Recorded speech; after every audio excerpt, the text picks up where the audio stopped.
Ladies and gentlemen, welcome to the perfect start in hardcore Minecraft. In today's video, we are going to be beating the Ender Dragon, making an iron farm, making a gold farm, a cobblestone farm, a creeper farm, a guardian farm, getting full netherite armor, and building not one, but 2 mega bases in the first 100 days of this Minecraft world.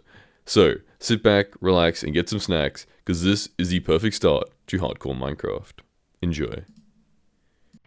Go, go, go, go, go! Portal!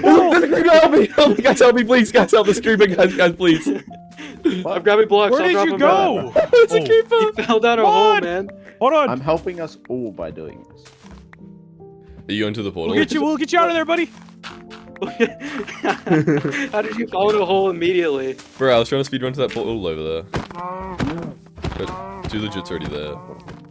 Now, because everybody is experienced in their own aspects of the game, we all went off in our own directions with a separate goal for day 1. Mine personally was to find a village and begin preparing an iron farm. Now, this is because I am a very, very big fan of ENX04 and his instant day 1 iron farm, which requires only 4 logs to make.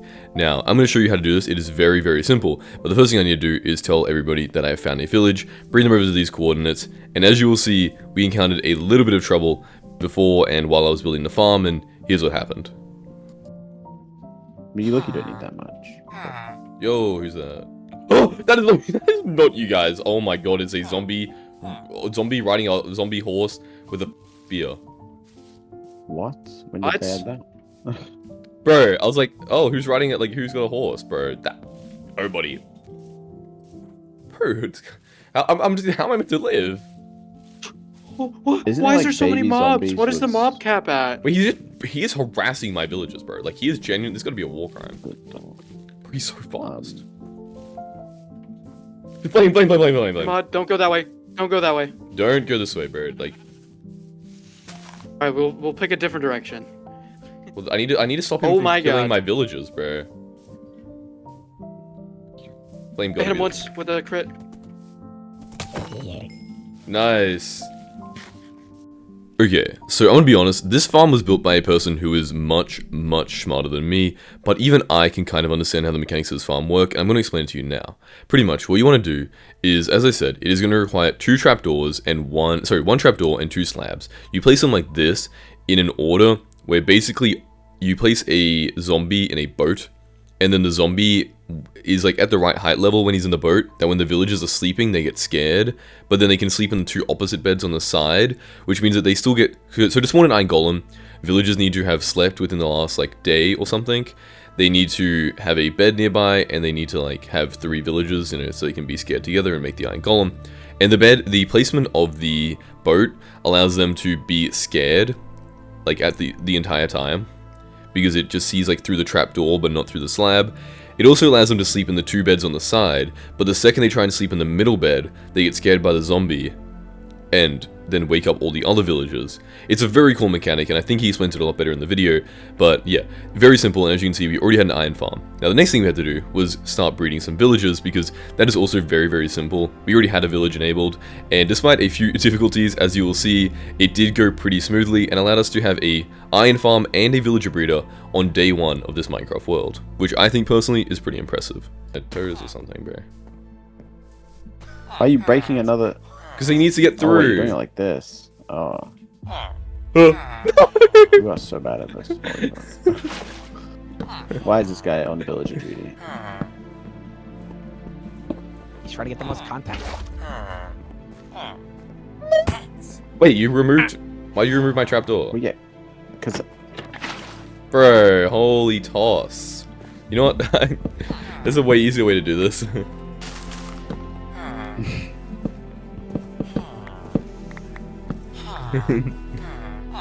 look at what he's doing. Go around it. He jumps. Oh my. What is he doing? This guy's unreal, bro. Okay, now they should... Wait, no. Is this on the right block? Because I feel like I can walk under this. Can Probably. they? No, they can't.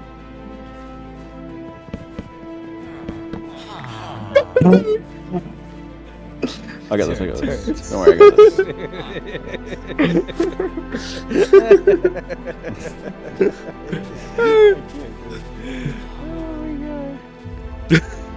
Literally.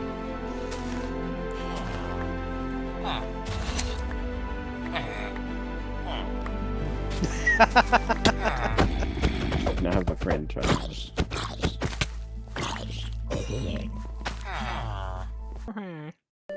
Now, as we made our way onto day 2, we weren't going to waste any time, and we decided to go directly into the Nether. Conveniently, there was a massive lava pool that was pretty much putting all the village houses into flames, which honestly wasn't that big of a deal to us anyway. The villagers were going to be relocated to, you know, re-education camps of our own purpose, so it wasn't really a big priority saving their houses to us. But making iron armor, which we did with the iron farm, which was producing so much more iron than we will need for the rest of the world. It is a very, very good investment. I would definitely recommend it in any hardcore world. It is just an insanely easy, insanely good farm. But with that, we were able to make all iron armor each and make our way into the Nether. Now, TwoLegit, very conveniently, is a Minecraft speedrunner, so he did pretty much, you know, guide us on this. Now, obviously, it's a bit different when you have 4 people, because one person can go look for a fortress, and, you know, 2 people can go look for the bastion, and 1 person can go to a warp forest, because, you know, we found a looting 3 sword in a bastion. But yeah, it was pretty simple. Pretty much the normal way you would do it. We just made our way over to a bastion. They looted it. I chucked them this because they found a looting sword and they wanted to keep it. I made my way over here to try and find a fortress. We killed some blazes and etc, etc. So here's how that went. Legit on me. I've got 2 on me. He's a wee bit preoccupied. Ow, dude. Bro, Denmark has not got his eyes open, bro. Alright, build you a little No, wall. you're right. What 5 blocks? I have 2, but there's 2 blazes on me, so. Down here. Yeah. Like over the top. On the bridge. I have a bed out there, but it should be fine. I mean, I can get him up for you if you want. I just... He's right here! He's right here! Help, help, help, help! Legit, legit! Bro, I'm not up top.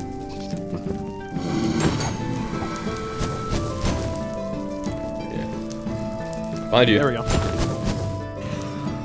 What a combo. Yeah, that's 7 rounds. Now, since we'd found a looting 3 sword and 2 legit new bastion routes or something, I don't know, some nerdy speedrunning stuff, it was decided that I would return back to the overworld and try and find some diamonds. Now, the main reason, I guess, for diamonds would realistically only be for an enchanting table. Like, I think this was kind of just like a get out of our way sort of job, you know, don't die in the Nether, because realistically, we're gonna get full diamond armor probably from searching the, like, the end cities anyway, but I did that and made myself full diamond armor while everybody did something useful, so, you know, good to see me really helping out the team. But my armor did look very nice and blue, so, you know, there's always that. Anyway, we used some eye calculator, you know, triangulating the square root of the Eye of Ender's direction, I don't know, to figure out that the stronghold was in this direction. Me personally, I usually just throw the Eyes of Ender and walk towards it, but, you know, you do you, bro. So we made our way over here into the stronghold, and then it was time to fight the dragon. Now, usually, once again, me personally, I'm just using a sword and I'm, you know, swinging at the guy until he dies, but TwoLegit decided to do some fancy bed tech, which only kind of half killed the dragon. I personally thought it was called a 1 cycle, not a 1 in 1,000, you know, swings of your iron axe cycle, but I personally was, you know, busy fighting 2 Endermen the entire time, so I can't really complain. But yeah, we got it done, made our way into the end, and went looking for some elytras. Wait, where'd that go? Mine! Who's pick up already? Me? Yes! Oh. Go to the edge! Go to the edge! Go to the edge! Where are you going? Good. You suck. Dead city! Really? I'm dead. Delivery for Modcraft. Yo! Here you go, buddy. Max win! Thank you very much. Who still needs an elytra? Denmark. Oh, alright, we can get back then. Now, after a very considerate supply drop from TwoLegit, who'd found the first end ship, I was able to fly around and find a second one for myself. I feel like it's always good in a world to have 2 elytras, although we do have a mini villager, which somebody, I can't remember who, found. I do think, just like, what if you lose one, you know what I mean? Like, what if, like, you somehow like drop it into the void or it breaks, it's a lot more convenient to have 2 elytras, and in case you mess up with one, you know, use the second spare elytra to find more elytras than have to walk around the end normally. So I would always recommend bring fireworks to the end with you, and then find a second elytra at the bare minimum. The only reason I didn't get more is because we needed a total of 8 elytras in total, so the amount of end ships that were around us was really low. Also, the render distance on the server wasn't great, so that was kind of the main reasoning. But yeah, I grabbed all the stuff in here and made my way back home because we have a lot more stuff to do and not that much time for this to be the perfect start, so I really had to get ahead. Now, the first thing I have to do is use the experience levels that I gained to enchant some gear and some armor and etc. because we're going to be building a Guardian farm. Now, personally, I think a Guardian farm is insanely good, and Too Legit is also a big fan, so we're going to team up together and build this farm, while Denmark builds a creeper farm and Flame Reject begins building the house. This is a perfect system we have aligned here. I really like that everyone's doing what they enjoy, so yeah, we're going to start. My first goal is obviously to go to the end and mine a bunch of portals. If you guys ever built it, once again, it is an Iron X04 design. It is very simple, very easy, and produces more experience than the player can gain per second, so it is insane. It is insanely good, trust me. You guys will see. So here's how building it went. Now, pretty much what we did is I was in charge of the Nether side and he was in charge of the Overworld side. Now, obviously the Overworld did require a little bit more work, so I put myself in charge, I helped him out for the early bit, but we tried to time it so that when I finished with the Nether side, he would be finished with the Overworld side, and it would all wrap up into a really nice bow, and honestly, we did a really good job. Now, I was kind of concerned because, you know, we both had to be, like, watching the guide, and I wasn't sure if it would work having 2 people, but honestly, it really did, and if you guys are looking to do it somehow with another person, then this is probably how I'd recommend you split it up. One person does the Nether side, one person does the Overworld, and you just split the work like that, and honestly, it was pretty easy, so, yeah, here's it all connecting up at the end. Very, very satisfying. Honestly, I was a little bit concerned because the Nether side is very easy to mess up, and if you do, then, you know, you kind of let your teammate down, so I'm happy I didn't do that. Now, as you can see, the farm is working perfectly. Once again, very impressed that neither of us messed this up. It, you know, is pretty easy when you're doing Nether portals that, you know, you're like working with just giving coordinates to the other person, but we did it. It worked out. Very happy to see. The XP levels, as you can see, I'm not even killing them and I'm still getting XP. The reason for this is because, as I said, you get more experience than the Minecraft player can even gain per second, so this is an absolutely insane farm. The raw cod is nice because you can trade it into villages for some emeralds, so it's also technically an infinite emerald farm. So yeah, a very, very, very nice setup. Very happy that Too Legit had this idea, and it's going to be very helpful. I mean, infinite XP is one of the most important farms in Minecraft, so have a look at that. Now, as you can see here, this is Denmark's design of a cobblestone farm, which is what he was building along with a creeper farm while we were working on the Guardian farm. Now, I think it produces about 80,000 cobblestone per hour, he told me. Now, I don't know who designed it, you're going to have to watch his video to see that, but as you can see, it just kind of blows up the cobblestone, as you would expect. It's very cool, very compact design as well. I feel like, you know, I like designs like this because you can almost fit them in your base. Now, I would be a bit concerned because I have seen it catch on fire a few times, but, like, designs you can fit in your base are just cool, you know what I mean? Like, they just have that sort of aspect where, like, you know, you can kind of integrate a build with it. It's a personal preference of mine. I'm probably going to integrate a few, you know, farms into my builds, especially because I'm considering that, you know, there's 4 people here all building farms. We're probably going to need an area to build them. So yeah, a very cool design, and I'll show you guys the creeper farm as well because it's also very, very cool and uses a really cool mechanic from 26.1, which I didn't even know about.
Now, the next thing that I wanted to do was begin working on a gold farm. Now, the reason for this is because I'm going to require a lot of gold for my house that I'm going to be designing. It requires, I think, about like 24,000 blackstone, and instead of mining that, I realized I could just build a quick farm in about 30 minutes and produce, 300 gold blocks an hour. The average is, I think, about 1 blackstone to 1 gold in trades, which means, I only need 24,000 blackstone, which should be like maybe 10 hours of running, which is just really overnight. So yeah, it's a very easy, once again, you're never gonna guess this, an ENX04 design. So yeah, just had to mine up pretty much some very, very easy materials. It was pretty much only this obsidian. Once again, it'll be linked in the description if you guys want to use these farms yourself. So yeah, let me go ahead and finish making it. Now, the reason that this farm is so good is because it takes the way, like, instead of using a big platform in the sky, it uses the fact that the, bounding blocks of spawning is 128 blocks. You stand up really high on the nether roof, and then use portals to send the mobs to the overworld, and then, like, back to the nether, but on the roof. As you can see here, pretty much what you do is you, mine out a area just below the nether roof, like very, very close to it. So this is the only area that mobs can spawn in, and then they, pathfind into a turtle egg like you normally would, get sent through a portal to the overworld, pretty easy. So yeah, let's just skip ahead. Very easy, like a 30-minute design, and see if I mess up somewhere while building it. Okay, so I've got Denmark here, and I'm going to be showing you and him at the same time this super cool base. This super cool gold farm, obviously. Once again, it is an ENX04 design. It'll be in the description. All you have to do is come through this portal, and as you can see up there is the, the overworld side of the portal. Don't worry about it. Just ignore that for now. This portal should take us up onto the nether roof. Ignore all these zombies that I have trapped here, because in the future I want to use them to automate the farm. But right now it's pretty good. It gives XP as well, so you just kind of have to, go around them on the bridge. And then if you just wait a few seconds, then the zombie pigmen should start spawning in, and it's like very, very good gold. So yeah, definitely worth building, especially because I'm probably going to need a lot of blackstone for some builds in the future. And also having a gold farm is just a really, really good thing in a Minecraft world, so I definitely recommend. So yeah, if we just wait here for a little bit, it should start spawning in some pigments. Fingers crossed. This would be really embarrassing if it goes poorly. It does take a bit of time because, they have to go, to the overworld. They have to get pushed along that conveyor belt. Then go, oh, I see some. There we go. Okay. Nice. All right. I think these are like, they're spawning in pretty slowly at the start because we were over at the portal and we were only, accessing a little bit of the farm. But, I mean, already, these are so many zombie pigments. A very easy, very good farm, once again. And yeah, I mean, once again, contributing to the perfect start in hardcore Minecraft. Now, the next thing I realized I needed was shulker boxes because, once again, I'm going to need like 40,000 items or something for the base I'm going to be building. So, yeah, there is a lot of shulker boxes which I'm going to need. And pretty simply, I'm just going to come over here, kill the shulkers as one would do in Minecraft.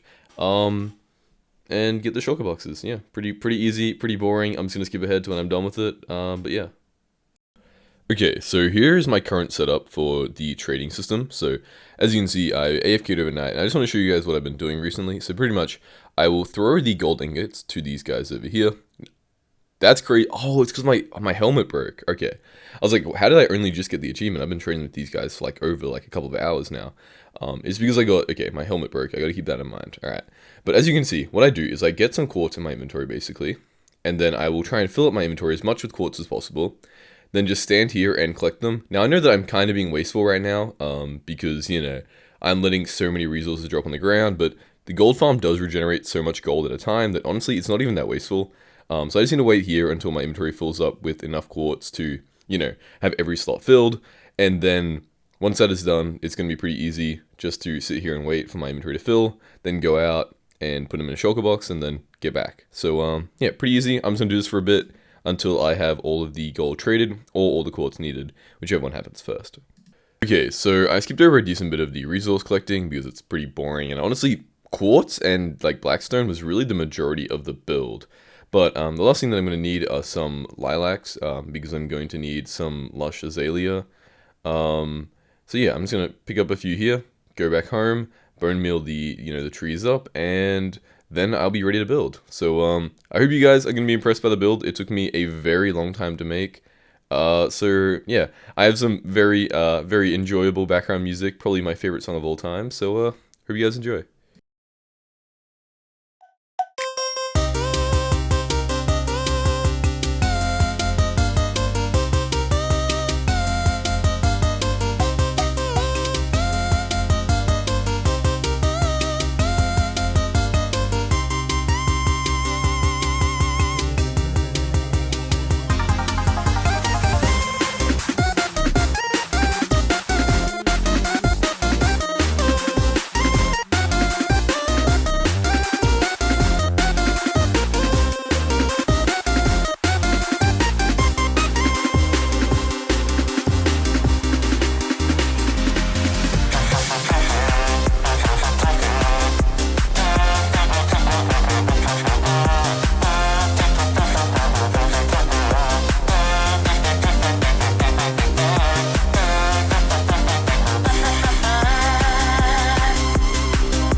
Now, after seeing my insanely awesome base, everybody decided to ask me for assistance with the main, I guess, like, villager, kind of more, like, vibey house. This one was, it's an ocean build. It's very cool, but it's not super practical for living in. So we decided to build a second mega base for everybody else to live in, and then I guess maybe myself as well. One near where all the farms were in the ocean, and one near where the village was in the village, plains area. So, yeah, here's how that went.